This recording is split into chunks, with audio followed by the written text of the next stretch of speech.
You may have heard about the Koran's idea of paradise being 72 virgins, and I promise I will come back to those virgins.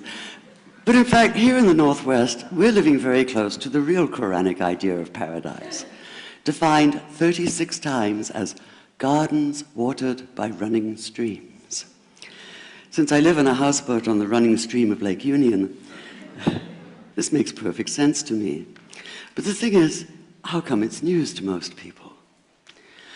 I know many well-intentioned non-Muslims who've begun reading the Quran but given up, disconcerted by its otherness.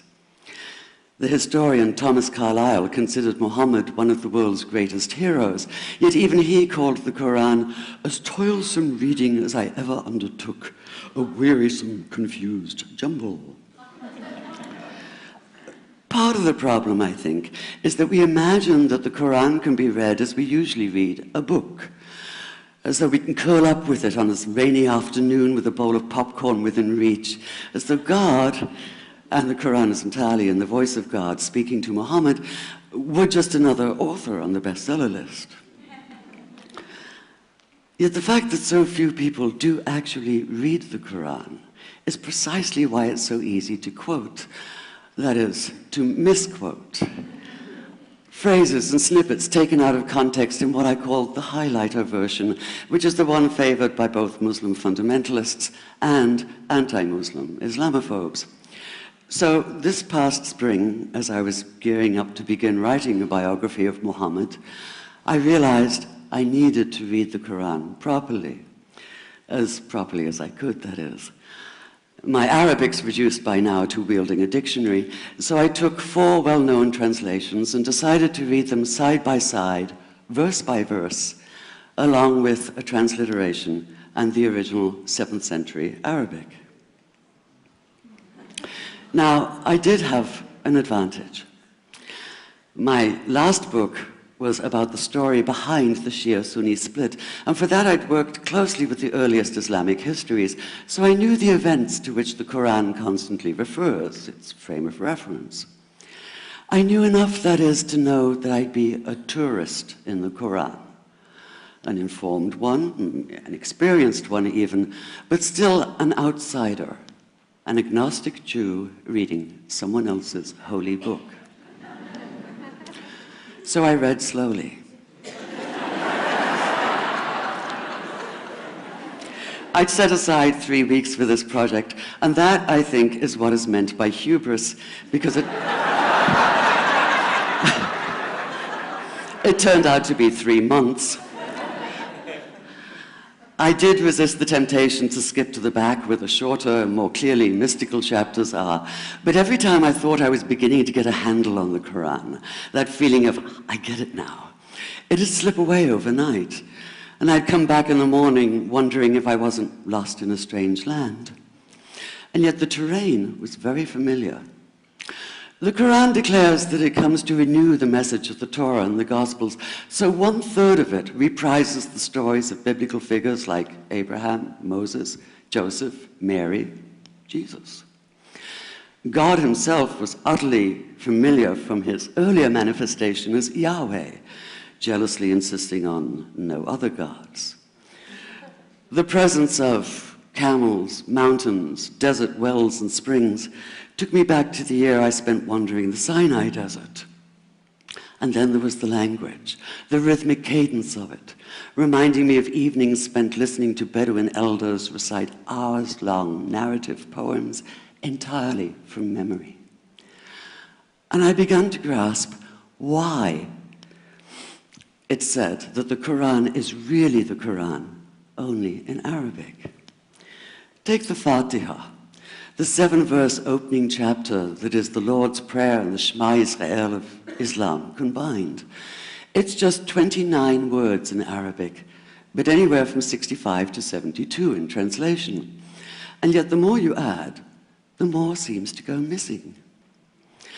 The Arabic has an incantatory, almost hypnotic quality that begs to be heard rather than read, felt more than analyzed.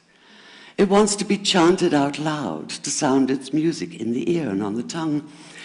So the Quran in English is a kind of shadow of itself, or as Arthur Arbery called his version, an interpretation. But all is not lost in translation. As the Quran promises, patience is rewarded, and there are many surprises. A degree of environmental awareness, for instance, and of humans as mere stewards of God's creation, unmatched in the Bible. And where the Bible is addressed exclusively to men, using the second and third person masculine, the Quran includes women, talking, for instance, of believing men and believing women, honorable men and honorable women. Or take the infamous verse about killing the unbelievers.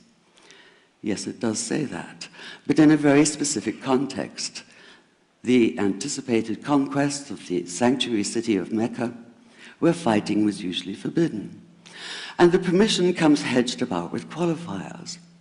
Not you must kill unbelievers in Mecca, but you are allowed to, but only after a grace period is over. And only if there's no other pact in place. And only if they try to stop you getting to the Kaaba.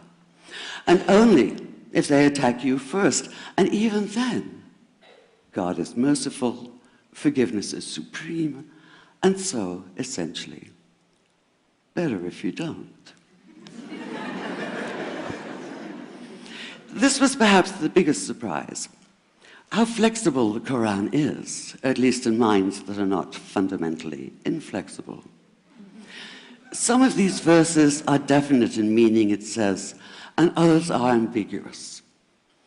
The perverse at heart will seek out the ambiguities, trying to create discord by pinning down meanings of their own. Only God knows the true meaning. The phrase, God is subtle, appears again and again. And indeed, the whole of the Quran is far more subtle than most of us have been led to believe, as in, for instance, that little matter of virgins and paradise. Old-fashioned Orientalism comes into play here. The word used 4 times is huris, rendered as dark-eyed maidens with swelling breasts, or as fair, high-bosomed virgins. Yet all there is in the original Arabic is that one word, huris. Not a swelling breast or high bosom in sight. Now, this may be a way of saying pure beings, like in angels, or it may be like the Greek kos or kore, an eternal youth. But the truth is, nobody really knows, and that's the point. Because the Quran is quite clear when it says that you will be a new creation in paradise, and that you will be recreated in a form unknown to you, which seems to me a far more appealing prospect than a virgin.